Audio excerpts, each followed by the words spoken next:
నమస్తే, నేను Sreeja, tarot card reader, crystal healer and horoscope reader. ఈ వీడియోస్లో మనం ద్వాదశ రాశులకి సంబంధించిన టారో కార్డ్ ప్రెడిక్షన్స్ చూద్దాము. అలాగే మీలో ఎవరికైనా టారో కార్డ్ రీడింగ్ కానివ్వండి, క్రిస్టల్ హీలింగ్ కానివ్వండి, లెర్నింగ్ అబౌట్ క్రిస్టల్స్ అలాగే హీలింగ్ చేసే పద్ధతి విధానం కానివ్వండి, స్విచ్ వర్డ్స్ థెరపీ కానివ్వండి నేర్చుకోవాలనుకుంటే స్క్రీన్ మీద కనిపిస్తున్న నెంబర్స్కి కాల్ చేసి క్లాసెస్కి సంబంధించిన వివరాలు తెలుసుకోవచ్చు.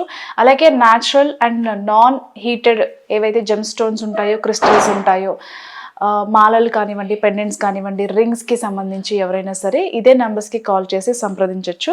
అలాగే స్టేరీ యానిమల్స్ని ఆదరించడం మర్చిపోవద్దు. అవి కుక్కలైనా సరే లేకపోతే ఆవులైనా సరే. ఈ మధ్యకాలంలో చాలామంది దానాలకి తీసుకున్న ఆవులు అంటే గోదానం అంటారు కదా, అలా తీసుకున్న ఆవుల్ని కూడా మేబీ ఏం రీజన్స్ వలనో మనకి తెలియదు, రోడ్ల మీద అయితే చాలా కనిపిస్తున్నాయి. కొంతమంది బాగానే ఆదరించి ఫుడ్ పెడుతున్నారు, కానీ కొంతమంది అయితే వాటిని కొట్టి తరిమేస్తున్నారు. దయచేసి అలా చేయకండి. మినిమం రెస్పాన్సిబిలిటీ తీసుకోవాలని మనస్ఫూర్తిగా కోరుకుంటున్నాను.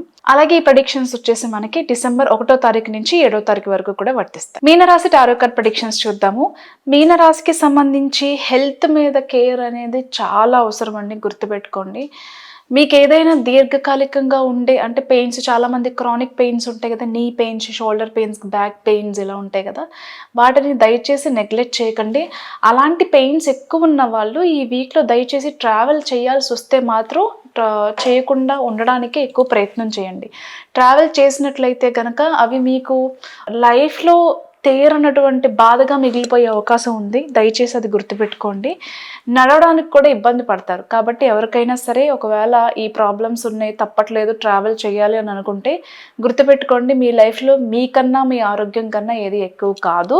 దయచేసి వేరే వాళ్ళ కోసం సాక్రిఫైస్ చేసి మీ ప్రాణాల మీదకో మీ ఆరోగ్యం మీదకో తెచ్చుకోకండి. అలాగే హెల్త్ పరంగా కూడా డబ్బులు అనేవి విపరీతంగా ఖర్చు అయ్యే అవకాశం ఉంది. కాబట్టి చిన్న చిన్న ప్రాబ్లమ్స్ ఉన్నప్పుడే దాన్ని అక్కడే అంటే ఏదైనా ట్రీట్మెంట్ స్టార్టింగ్లోనే మనం దాన్ని కనుక హీల్ చేసుకోగలిగితే కనుక మీకు పెద్దగా ప్రాబ్లమ్స్ కాకుండా ఉండడానికి ఎక్కువ ఛాన్స్ ఉంటుంది. కాబట్టి అలాగే డబ్బులు కూడా సేవ్ చేసుకోగలుగుతారు. ఇన్ టైంలోనే దానికి ప్రాబ్లం ఏదైతే ఉందో దానికి తగ్గ సొల్యూషన్ మాత్రం ఖచ్చితంగా జరిగేలాగా చూడండి. ఇకపోతే ఇదే ఫినాన్షియల్ గొడవల వల్ల, ఇదే ఫినాన్షియల్ ట్రాన్సాక్షన్స్ వల్ల మీ రిలేషన్షిప్లో కూడా ప్రాబ్లమ్స్ వచ్చే అవకాశం ఉంది. ఫ్యామిలీలో కావచ్చు, ఎవరైనా రిలేషన్షిప్లో ఉన్న వాళ్ళు కావచ్చు, ఫ్రెండ్స్ అయినా ఎవరైనా సరే మనీ ట్రాన్సాక్షన్ దగ్గర కొన్ని ఇబ్బందులు వచ్చి ఇద్దరి మధ్యలో అంటే కొన్ని పార్ట్నర్షిప్స్లో కానివ్వండి, రిలేషన్లో కానివ్వండి, అంటే ఇటు బిజినెస్ పరంగా అటు రిలేషన్షిప్ పరంగా కూడా డబ్బు కారణంగానే గొడవలు వచ్చే అవకాశం అయితే ఎక్కువ కనిపిస్తుంది.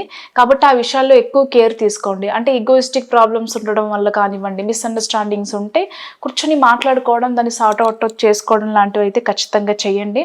అలాగే మిగిలిన విషయాల్లో కూడా ఎవరైతే రిలేషన్షిప్లో ఉన్నారో భార్యాభర్తలు కావచ్చు, ఎవరైనా సరే ట్రాన్స్పరెన్సీ అనేది చాలా తక్కువ ఉండడం వల్ల, అంటే మీరు చేస్తున్న వృత్తి వ్యాపారాలు కావచ్చు, ట్రాన్సాక్షన్స్ కానివ్వచ్చు, లేకపోతే ఎవరితో అయినా మీరు మాట్లాడుతున్నా మీరు వాళ్ళతో ఓపెన్గా కాకుండా ప్రతిదీ దాచడం వల్ల ఇబ్బందులు వచ్చే అవకాశం కనిపిస్తుంది. కాబట్టి ఓపెన్గా ఉండడానికి, సీక్రెట్స్ ఏవి మెయింటైన్ చేయకుండా ఉండడానికి ఎక్కువ ప్రయత్నం చేయండి. పార్ట్నర్షిప్లో కూడా మ్యాక్సిమం మీరు విషయాలన్నీ దాచిపెట్టడం వల్ల కొన్ని పార్ట్నర్స్ మధ్యలో బిజినెస్లో ప్రాబ్లమ్స్ వచ్చే అవకాశం ఉంది. కాబట్టి కేర్ తీసుకోండి. అందరినీ నమ్మే ప్రయత్నం చేయకండి. మనం ఇన్వెస్ట్మెంట్ చేసాం కదా వేరే వాళ్ళు చూసుకుంటారులే అని కాకుండా మీ బిజినెస్ని మీరే దగ్గరుండి హ్యాండిల్ చేసుకోగలిగితే చాలా మంచిది. ఇలాగ సోలో బిజినెస్ చేసే వాళ్ళకు కూడా చాలా బాగుంటుంది. Promotion, salary increment, on site opportunities కానివ్వండి, ట్రాన్స్ఫర్స్ కానివ్వండి, కంపెనీలో పొజిషన్ మారటంలో కానివ్వండి, అన్ని విషయాల్లో అనుకూలంగా ఉండబోతుంది.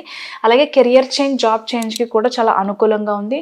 కోర్టులో మీకు సంబంధించిన కేసెస్ ఏవైనా ఉంటే కనుక ఒక కొలిక్కి వస్తాయి. విన్నింగ్ సిచ్యువేషన్స్ అనేవి 100% కనిపిస్తున్నాయి.